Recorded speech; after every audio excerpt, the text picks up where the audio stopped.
katulad kay Moses, na hindi ininda ni Moses ang lahat ng kahirapan dahil lamang sa mga dinanas ng Kristo. At ang katotohanan na ang Panginoon Kristo ay nasa Old Testament, siya ang company of God sa Old Testament. Sinabi ng Panginoon Kristo sa mga Hudyo, nagalak ang iyong amang si Abraham na makita ang aking araw at nakita niya siya na tuwa. Nagulat ang mga Hudyo. Ano? Wala ka pang 50 taon? Nakita mo na si Abraham? Na talagang magugulat ang mga Hudyo. Bakit? Sapagkat si Abraham nauna pa kay Moises.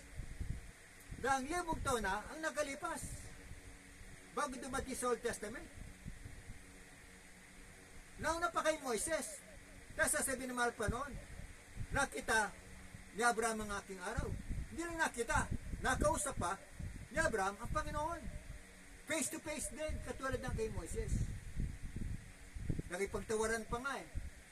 Nung gugunawin ng Sodom at Gomorrah, kausap ni Abraham ang Panginoong Jesucristo. Nakipagtawaran pa. Kung makakita ng 50 tao, 45, 30, 20, 10, makakita ng isang matwi doon, hindi gugunawin sa Sodom at Gomorrah. Pero nakita, 4 lang ang naligtas, namatay pa yung isa. Kaya dito mga minamahal, sa ating sinasagawang pag-aaral patungkol sa kalikasan ng Diyos,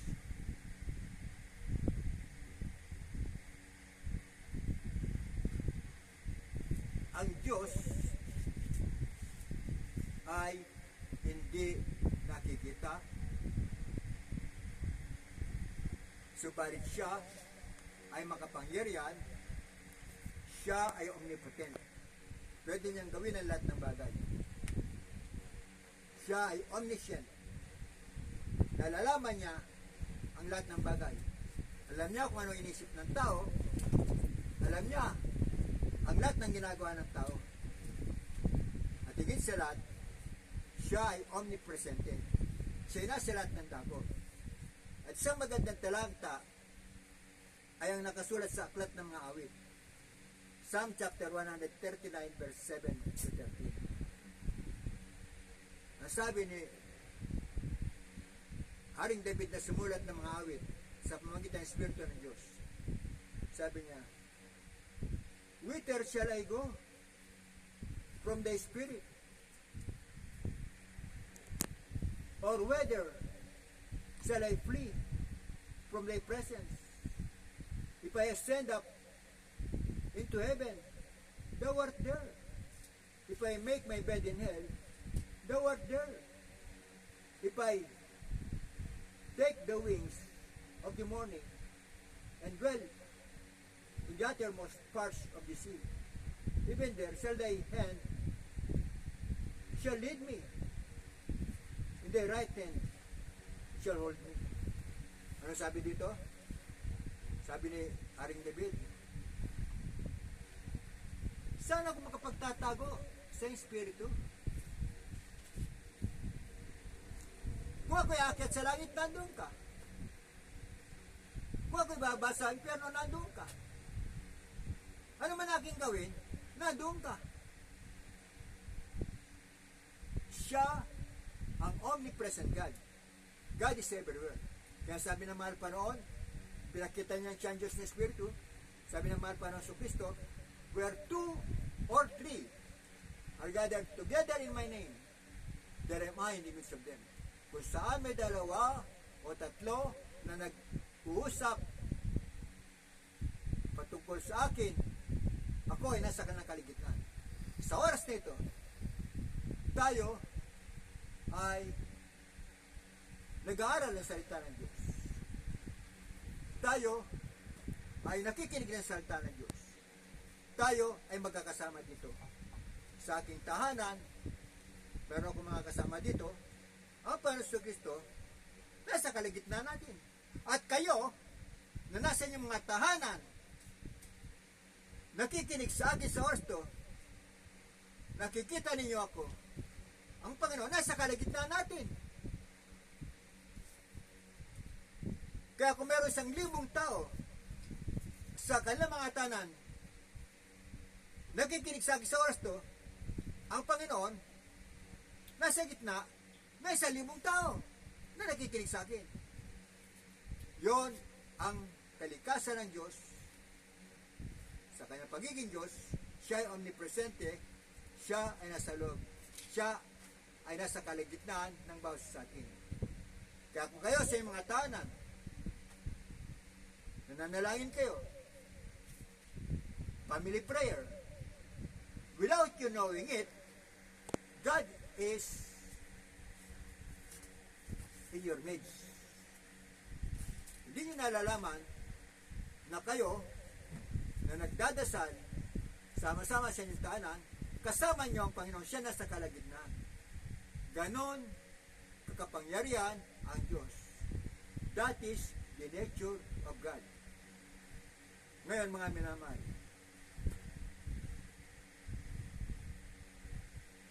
nabanggit natin kanina na ang Panginoong Jesucristo, siya ang Diyos na nagkataong tao. Siya ang salita ng Diyos.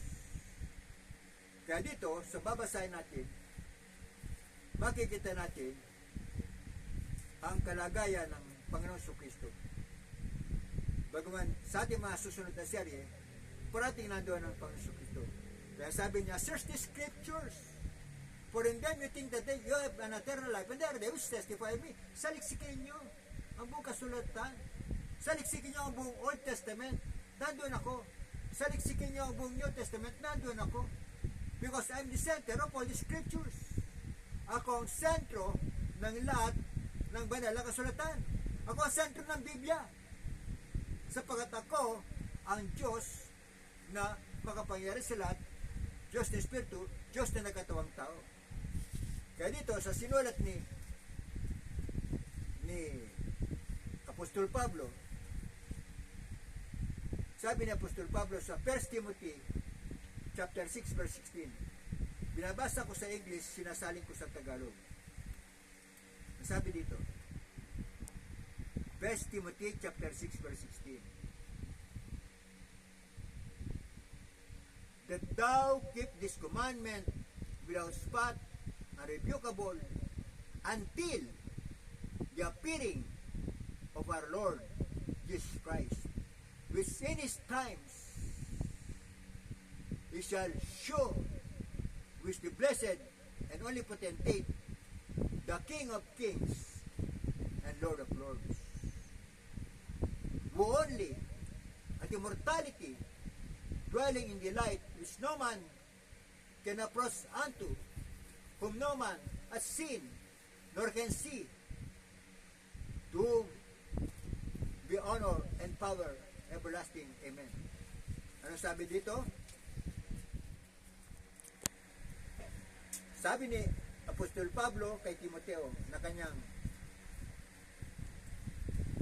kagapay sa panampalataya sa pangangaral. Nasabi niya kay Timoteo, Timoteo, ingatan mo ang mga salitang ito nang walang baydungis, hindi matitinag. Ingatan mo ito hanggang sa pagpapakita ng ating Panginoong Jesucristo, na sa kanyang panahon na siya ay magpapakita, at ito ay ang kanyang muling pagbabalik na sinasabi niya ay kanyang ipakikita sa lahat ng mga tao kung sino ang tunay na pinagpala, tanging pinakapangyarang hari ng mga hari, Panginoon ng mga Panginoon, na siya lamang ang nagtataglay ng immortality, na siya ang nananan sa liwanag na hindi malapitan, na hindi nakita ng sinuman tao, hindi man pwedeng lapitan, at hindi maaaring makita sa kanya lahat ng karangalan at kapangyarihan magpakailan-kailanman. Amen.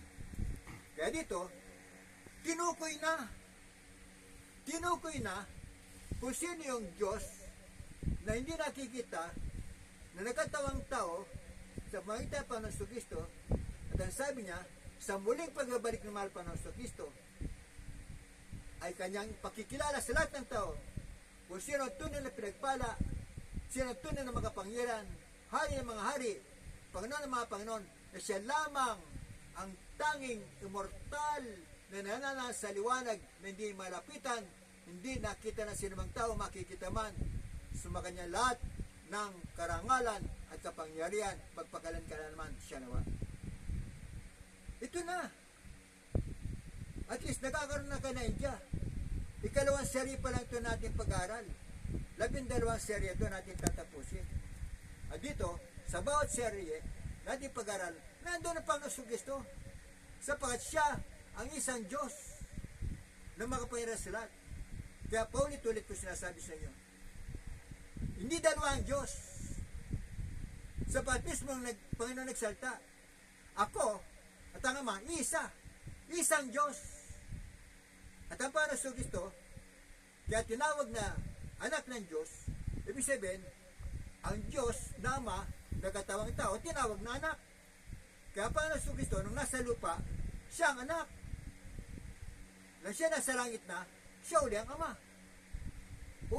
Una niyang kalagayan, siya ang Ama, nagkatawang tao siya, naging anak siya, umakyat siya sa langit, balik siya sa kanyang pagkama. Balik siya sa kanyang kalagayan na Diyos. Tunay na Diyos. Kaya isang Diyos. Yun tinatawag na the oneness of God.